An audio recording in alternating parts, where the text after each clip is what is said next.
सभी को सुप्रभात, गुड मॉर्निंग। आज हम विशेषण के बारे में बात कर रहे हैं। परिमाणवाचक विशेषण के साथ में ही मैं इसका न्यू वीडियो लेके आया हूँ। इससे पहले हमने विशेषण की परिभाषा, विशेषण, विशेष्य और प्रविशेषण के बारे में बात कर चुके हैं, है ना। और विशेषण के दो भेद भी पढ़ रखे हैं हमने, गुणवाचक विशेषण और संख्यावाचक। संख्यावाचक में भी उसके दो भेद थे, निश्चित संख्यावाचक और अनिश्चित संख्यावाचक। उसके बाद में आज तीसरा भेद पढ़ने जा रहे हैं, अपना परिमाणवाचक विशेषण। तो देखिएगा, परिमाण का शब्द आपको जब मैंने भेद बताए थे उसी समय परिमाण शब्द का अर्थ भी बताया था। परिमाण, है ना, परिमाण शब्द का अर्थ होता है मात्रा, है ना। इसे बोल सकते हो आप क्वांटिटी, है ना। और इसके अंतर्गत माप तोल की वस्तुएं आती हैं। कौन सी वस्तु आती है? माप तोल की। तो ध्यान रखना बिल्कुल, है ना। परिमाण वाचक अर्थात मात्रा या माप तोल के बारे में बताने वाला विशेषण, है ना। देखिएगा, परिभाषा देख लीजिएगा। वे विशेषण शब्द जो किसी संज्ञा शब्दों की मात्रा का बोध कराते हैं, है ना। किसकी? संज्ञा शब्दों की मात्राओं का, है ना। मात्रा का मतलब होता है उसमें मतलब माप तोल, है ना, जो भी होता है, कितना किलोग्राम है, कितना मीटर है, कितना लीटर है, कितना सेंटीमीटर है ना, उसके अनुसार बताने वाला वो इकाई होती है, वो माप तोल में आती है। देखिएगा, इसमें मापने तोलने वाली चीजों की विशेषता बताई जाती हैं, है ना। मापने तोलने वाली वस्तुओं, है ना। देखिएगा, इसके अंतर्गत भी इसके दो उपभेद है। जिस प्रकार संख्यावाचक में थे दो उपभेद, निश्चित संख्यावाचक और अनिश्चित संख्यावाचक, ठीक उसी प्रकार इसमें भी दो भेद हैं, है ना। निश्चित परिमाणवाचक विशेषण और दूसरा है अनिश्चित परिमाणवाचक विशेषण। तो परिभाषा देखिएगा निश्चित परिमाणवाचक विशेषण की। वे विशेषण शब्द जो किसी संज्ञा की माप तोल, है ना, माप तोल की निश्चितता को प्रकट करते हैं, है ना। माप तोल की निश्चितता को प्रकट करते हैं अर्थात इनके अंतर्गत वे तमाम वस्तुएं आती है जिनका माप तोल बिल्कुल आप उसे देख सकते हो, निश्चित होता है, किसी प्रकार का कम ज्यादा नहीं होता है, और उसका आप अनुमानित, है ना, मान बिल्कुल देख सकते हो, वो आता है माप तोल में निश्चित परिमाणवाचक के अंतर्गत, है ना। जैसे मैं आपको उदाहरण समझा देता हूं। जैसे मैं लिख दूं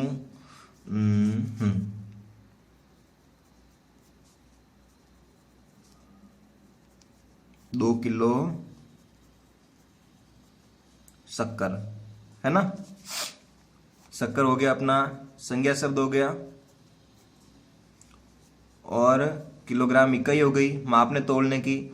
और कितनी है? 2 किलो, है ना। तो 2 किलो एक निश्चित इकाई है मित्रों, ध्यान रखना बिल्कुल। 2 किलो 2000 ग्राम होता है, फिक्स स्थायी है। तो ये हो जाएगा अपना निश्चित संख्यावाचक विशेषण। कौन सा हो जाएगा? निश्चित परिमाणवाचक, है ना, निश्चित परिमाणवाचक हो जाएगा। उसी प्रकार मैं और कहूं, जैसे 2 सेर गेहूं। शेर नापने तोलने की इकाई है ना, तोलने की इकाई है शेर। पहले काम में आती थी रत्ती, शेर, मासा, है ना, वो ऐसे, तो वो शेर वो इकाई है ना। तो 2 शेर, कितने शेर है? 2 फिक्स है, निश्चित है, 2 शेर है ना। शेर यहाँ पे तोलने की इकाई है, वो ये शेर मत समझ लेना, है ना, ये शेर अलग होता है, इसमें श ये वाला आता है, ध्यान रखना। उसके बाद में जैसे मैं लिख दूं कपड़ा, है ना, कपड़े को माप सकते हैं। जैसे मैंने लिख दिया 5 मीटर कपड़ा, है ना। तो 5 मीटर कपड़ा, कपड़ा हो गया आपका विशेष्य, और विशेषण हो गया 5 मीटर, है ना। और 5 मीटर जो इकाई है निश्चित है ना। जैसे मैं लिख दूं 1 लीटर दूध, 1 लीटर दूध हो गया आपके विशेष्य, और 1 लीटर, अर्थात लीटर की इकाई 1 और 1 है वो निश्चित है बिल्कुल, है ना। जैसे मैं लिख दूं जैसे मैं लिख दूं 1 टन काजू, है ना, काजू, ये हो गया आपका विशेष्य। और 1 टन, याद रहे 1 टन के अंतर्गत 1 टन में 1000 किलोग्राम, है ना, 1000 किलोग्राम कोई भी चीज़ आती है ना 1 टन में। और 1 क्विंटल में 100 किलोग्राम, ध्यान रखना, ठीक है। तो 1 टन काजू, 1 टन में फिक्स है कितने आते हैं, 1000 किलोग्राम फिक्स है बिल्कुल, कोई दोहराई नहीं इसमें, है ना, तो निश्चित इकाई है ना। तो 1 टन काजू ऐसे। और बताऊं आपको, जैसे 3 है ना, 3 लीटर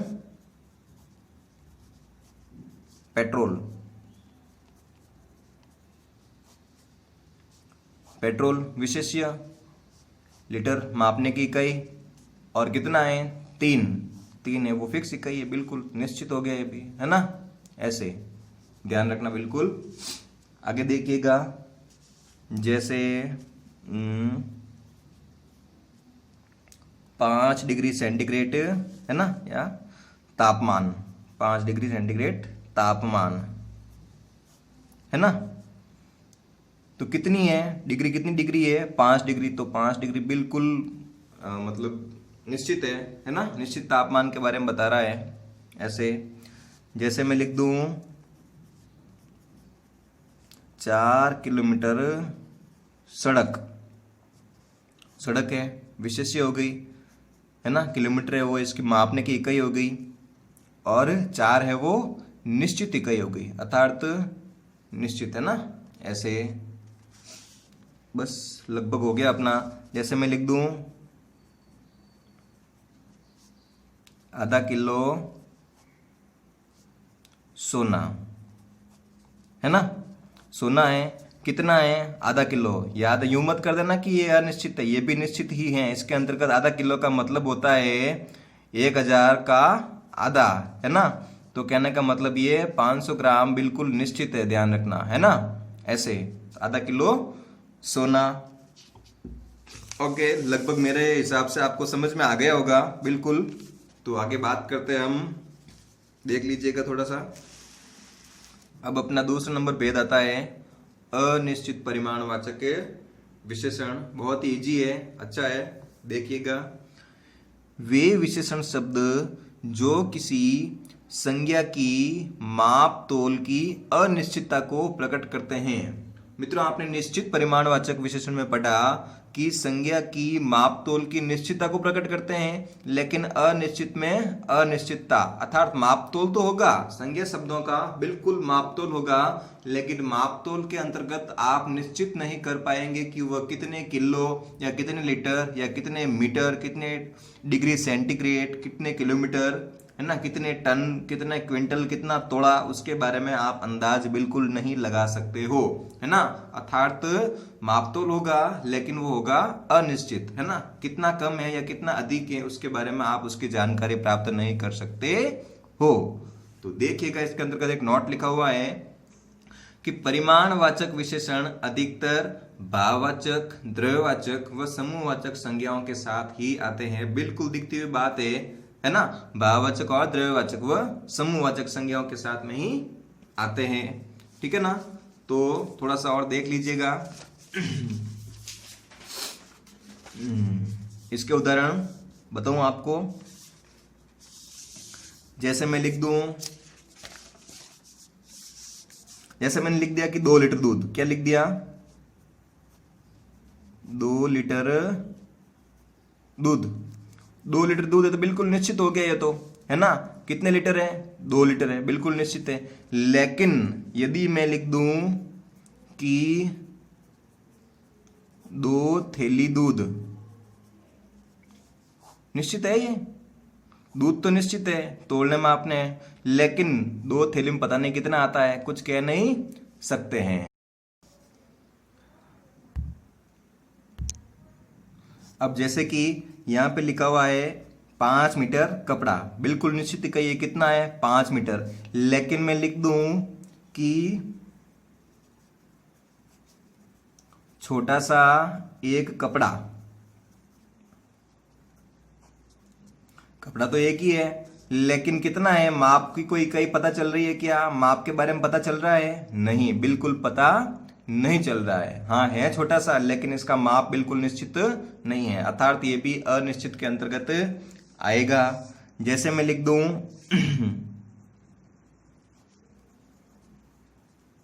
एक मुट्ठी गेहूं, गेहूं है, बिल्कुल आप इसे तोल सकते हो, माप तोलने की है, लेकिन एक मुट्ठी में पता नहीं कितने ग्राम अनाज आता है, कितना ग्राम मतलब गेहूं आता है, इसके बारे में आपको जानकारी नहीं है, अर्थात यह भी अनिश्चित हो जाएगा। जैसे मैं और बात करूं, जैसे मैं कह दूं चीनी, है ना, शक्कर, अब मैं कह दूं 2 चम्मच चीनी, 2 चम्मच चीनी, क्या यह निश्चित है, नहीं, आप 2 तो निश्चित है लेकिन चम्मच है ना, 2 चम्मच में पता नहीं कितनी चीनी आती है, ये चीज अनिश्चित है। चीनी को तो आप तोल सकते हो, है ना, अब लेकिन इसमें 2 चम्मच हैं और 2 चम्मच के अकॉर्डिंग पता नहीं कितनी है, क्योंकि चम्मच बड़ा है छोटा है, कोई उसका नापतोल फिक्स स्थायी नापतोल नहीं है, अर्थात ये भी अनिश्चित है। और देखो जैसे एक तो मैं लिख दूं जैसे ढेरों आम, जैसे मैं लिख दूं ढेरों आम, आम को माप सकते हैं, तोल सकते हैं और इसे गिन भी सकते हैं मित्रों, ध्यान रखना, लेकिन मैं ऐसे बोल दूं ढेरों आम, अब आम का ढेर है, पता नहीं कितने आम है उसके अंतर्गत, तोल सकते हो आप, माप सकते हो, नहीं, बिल्कुल आपको निश्चित उसकी जानकारी नहीं है ना, तो ये भी हो गया अनिश्चित में। जैसे मैं बोल दूं कि सारा दूध, है ना, जितना भी है उतना सारा, तो सारा के सारे में पता नहीं कितने दूध के बारे में बात कर रहा है, पता लगा सकते हो आप, बिल्कुल नहीं, पता नहीं कितने लीटर है, बिल्कुल आप इसके बारे में निश्चित जानकारी प्राप्त नहीं कर रहे हो, है ना। जैसे मैं लिख दूं थोड़ा पानी, पानी बिल्कुल आप इसे माप सकते हो लीटर में, है ना, लेकिन थोड़ा, अब थोड़े में पता नहीं कितना, 1 लीटर है, 2 लीटर है, 10 लीटर है, 1000 लीटर है, कुछ पता नहीं चल रहा है ना। ऐसे जैसे मैं कह लूं अधिक काम, अधिक काम, अब काम पता नहीं कितना कर रहा है, कोई पता नहीं चल रहा है ना, अधिक में पता नहीं कितना कर रहा है, ऐसे, है ना। जैसे मैं लिख दूं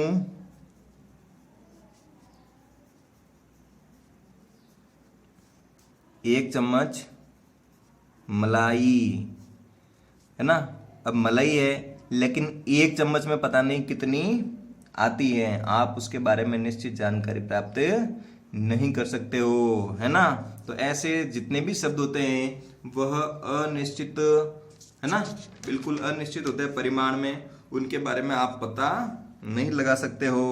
जैसे मैं कह दूं, जैसे मैंने कह दिया 1 मण गेहूं, क्या कह दिया, 1 मण गेहूं, मित्रों आप मन से बिल्कुल वाकिफ हो, 1 मण के अंतर्गत आप देखते हो 40 किलोग्राम कोई भी वस्तु आती है, तो ये तो हो गया निश्चित, बिल्कुल निश्चित है, कितना आती है 1 मण में, 40 किलोग्राम आती है। लेकिन मैं यदि ऐसे कह दूं मणों, है ना, मणों गेहूं, क्या निश्चित है, नहीं है, बिल्कुल ये चीज निश्चित नहीं है। तो अब थोड़ा सा ध्यान रखना, एक नियम और बता रहा हूं आपको, देखिएगा कि यदि निश्चित परिमाणवाचक विशेषण शब्दों के अंत में ओ प्रत्यय लगे, क्या लगे, ओ, है ना, यदि निश्चित परिमाणवाचक विशेषण शब्दों के अंत में ओ प्रत्यय जोड़ दिया जाए, कौन सा, ओ प्रत्यय जोड़ दिया जाए, तो वह अनिश्चित परिमाण वाचक विशेषण बन जाता है। क्या जोड़ने पर? ओ प्रत्यय जोड़ने पर वो अनिश्चित परिमाण वाचक विशेषण बन जाता है। कैसे? निश्चित होते हुए भी अनिश्चित। जैसे मैंने बताया मित्रों आपको कि यहाँ पे मैंने मन लिखा था। सबसे पहले क्या लिखा था? मन। अब मन है वो तो फिक्स है कि 40 किलोग्राम कोई भी इकाई होती है तो वो 40 ग्राम होती है, यानी 40 किलोग्राम होती है तो वह एक मन कहलाती है, बिल्कुल जानते हो आप। लेकिन इसमें मैं ओ प्रत्यय जोड़ दूं और मैं कह दूं कि मन की जगह लिख दूं मैं मणो, है ना। मन प्लस ओ प्रत्यय को जोड़ेंगे तो मणो बन जाएगा। अब यूं तो ये जो मन लिखा हुआ है वह निश्चित परिमाणवाचक विशेषण के अंतर्गत आता है, लेकिन मैं लिख दूं कि मणो गेहूं। क्या लिख दिया मैंने? मणो गेहूं। अब मणो गेहूं के अंतर्गत पता नहीं कितने मन के बारे में बात कर रहा है ये। इस चीज का आप अंदाज बिल्कुल नहीं लगा सकते हो कि एक मन के बारे में बात कर रहा है, 10 मन है, 20 मन है, 100 मन है, 200 मन है, आप उसके बारे में पता नहीं लगा सकते हो मित्रों, है ना। इसीलिए यह अनिश्चित परिमाणवाचक के अंतर्गत आएगा, है ना। अब मैं कह दूं कि 1000 मीटर कपड़ा। क्या कह दिया मैंने? 1000 मीटर कपड़ा। बिल्कुल निश्चित इकाई है 1000 मीटर। कितनी है? 1000 मीटर है। लेकिन मैं इसको ऐसे कह दूं कि हजारों मीटर कपड़ा। अब यहां पे कपड़ा है, कितना है? 1000 मीटर। निश्चित है? नहीं, इसमें हजारों मीटर लिखा हुआ है। हजारों मीटर का मतलब पता नहीं कितने 1000 मीटर कपड़े के बारे में बात कर रहे हैं। 1000 है, 2000 है, 10,000 है, 20,000, इसके बारे में आप पता नहीं लगा सकते हो मित्रों, है ना। जैसे मैं क्या दूं,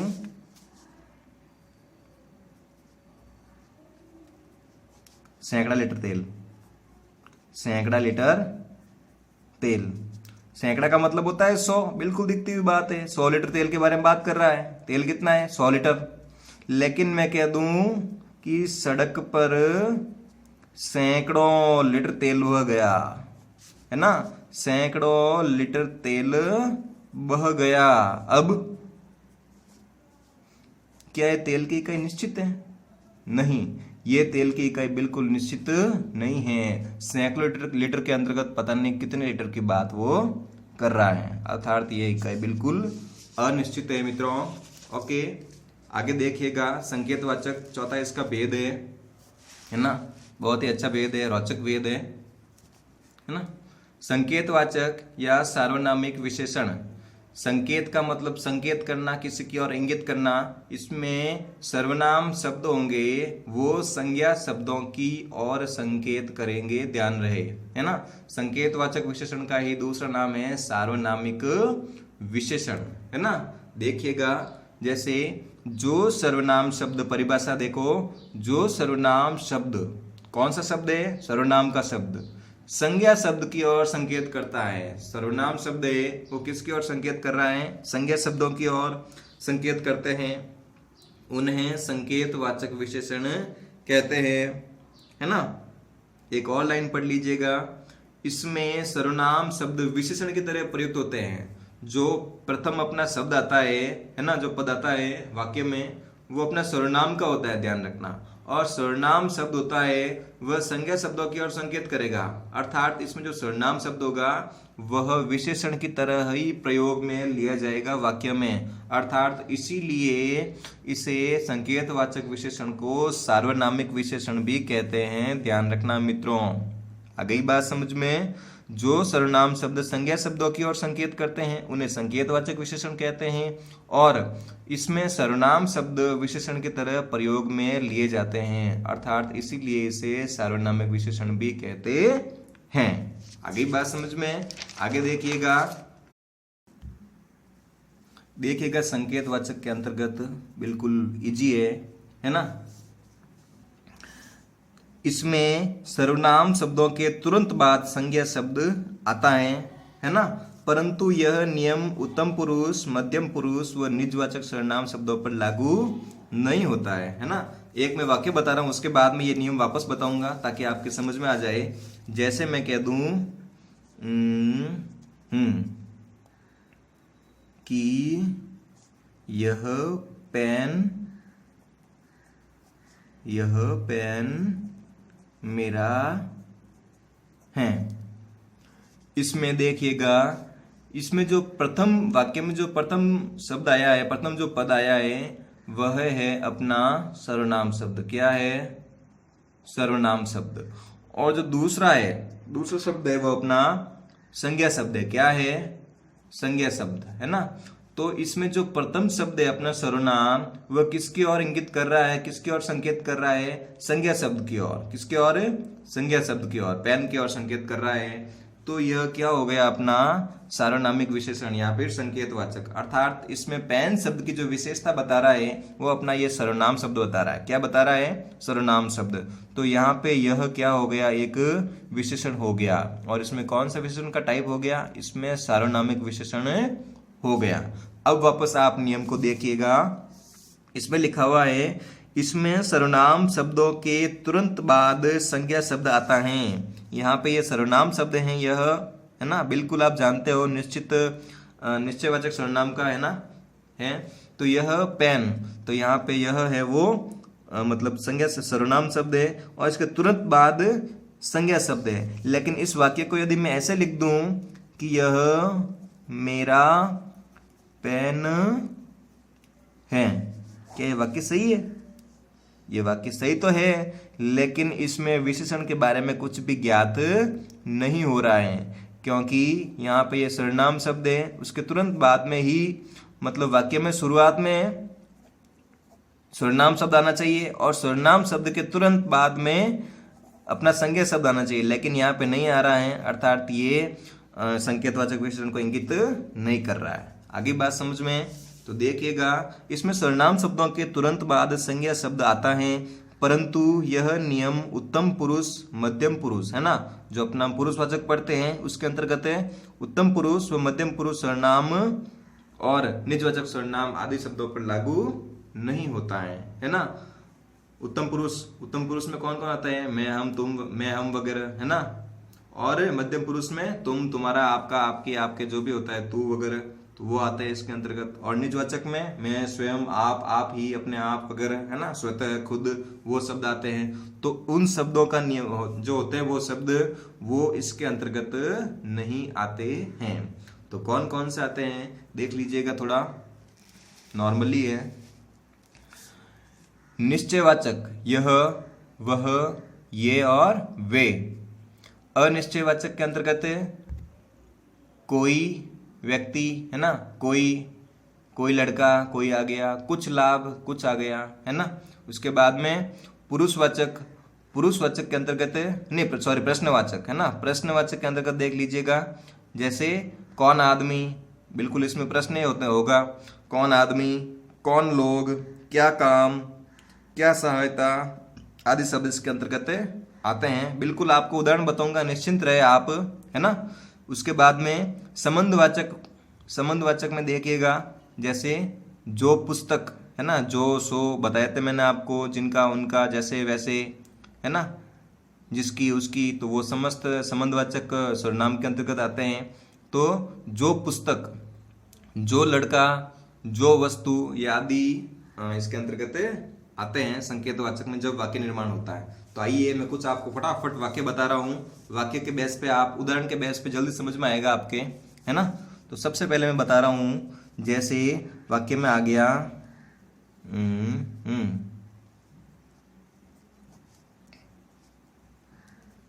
उस लड़के को बुलाओ, है ना, उस लड़के को बुलाओ।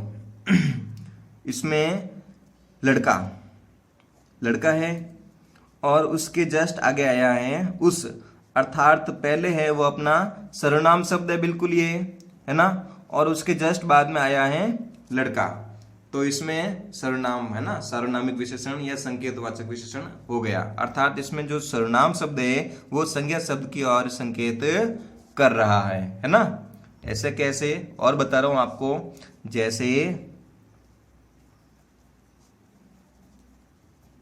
ये हाथ मुझे दे दे ठाकुर, है ना। शोले फिल्म का डायलॉग है, वैसे बिल्कुल आपको अच्छी तरीके से याद होगा, है ना। गब्बर सिंह कहता है ठाकुर को, है ना, ये हाथ मुझे दे दे ठाकुर। इसमें देखिएगा ये शब्द है वो एक सर्वनाम शब्द है, और जो हाथ है वो संज्ञा शब्द है, ध्यान रहे, है ना। ये संज्ञा शब्द है और ये सर्वनाम शब्द हैं, और सर्वनाम शब्द है वो संज्ञा शब्द की ओर संकेत कर रहा है। जो पहला पद है वाक्य का वो सर्वनाम है और दूसरा पद है वो संज्ञा है, अर्थात इसमें भी संकेतवाचक विशेषण है। आगे देखिएगा, जैसे मैं लिख दूं कि यह घोड़ा अच्छा है। क्या लिख दिया मैंने, यह घोड़ा अच्छा है। इसमें यह हो गया सर्वनाम शब्द और घोड़ा हो गया अपना ये संज्ञा शब्द हो गया, है ना। तो ये सर्वनाम शब्द है वो संज्ञा शब्द की ओर संकेत कर रहा है, अर्थात ये विशेषण हो गया और ये अपना विशेष्य हो गया, ऐसे, है ना। जैसे मैं लिख दूं कि यह पानी तो सबका है ना। इसमें पानी शब्द हो गया अपना द्रव्यवाचक कह दो भले इसको, है ना, संज्ञा शब्द हो गया अपना, और यह हो गया इसमें सर्वनाम शब्द, है ना। तो ये सर्वनाम शब्द मतलब इसमें भी संकेतवाचक हो गया, ये अपना विशेष्य हो गया और ये अपना विशेषण हो गया, है ना, विशेषक या विशेषण हो गया, ऐसे। ठीक है मित्रों, कहने का मतलब मेरे हिसाब से आपको संकेतवाचक भी बिल्कुल समझ में आ गया होगा। इसमें ज्यादा कोई वेदगी नहीं है, सिर्फ इसमें निजवाचक सर्वनाम नहीं आता है और पुरुषवाचक के अंतर्गत जो उत्तम पुरुष और मध्यम पुरुष होता है ना, अर्थात मैं, हम, ये दोनों, और मध्यम पुरुष में तुम वाला, तो ये मतलब संकेतवाचक के अंतर्गत इन पे नियम कोई लागू नहीं होता है। बाकी जो थे वो मैंने आपको समझा लिए हैं। ओके, और कोई आपकी समस्या होगी तो मैं आपकी समस्या का निवारण करूंगा। मिलते हैं अपने नेक्स्ट वीडियो में। इसके अंतर्गत आपने परिमाणवाचक को पढ़ लिया है, संकेतवाचक या सार्वनामिक को भी भलीभांति पढ़ लिया है। आगे नेक्स्ट लेसन में हम व्यक्तिवाचक विशेषण के बारे में पढ़ेंगे, अपना 5 भेद, है ना, जो संज्ञा शब्दों से निर्मित होता है। उसके बाद में जो मतलब संज्ञा से जो विशेषण बनाना है वो सीखेंगे, और उसके बाद में अंतिम रूप से अपना जो विशेषण की जो गुणवाचक विशेषण के अंतर्गत जो अवस्थाएं आती है ना, मूलावस्था, उत्तरावस्था और उत्तमावस्था, उनके बारे में हम विस्तार से पढ़ेंगे। ओके मित्रों, थैंक यू। मिलते हैं अपने नेक्स्ट वीडियो में। Thank you.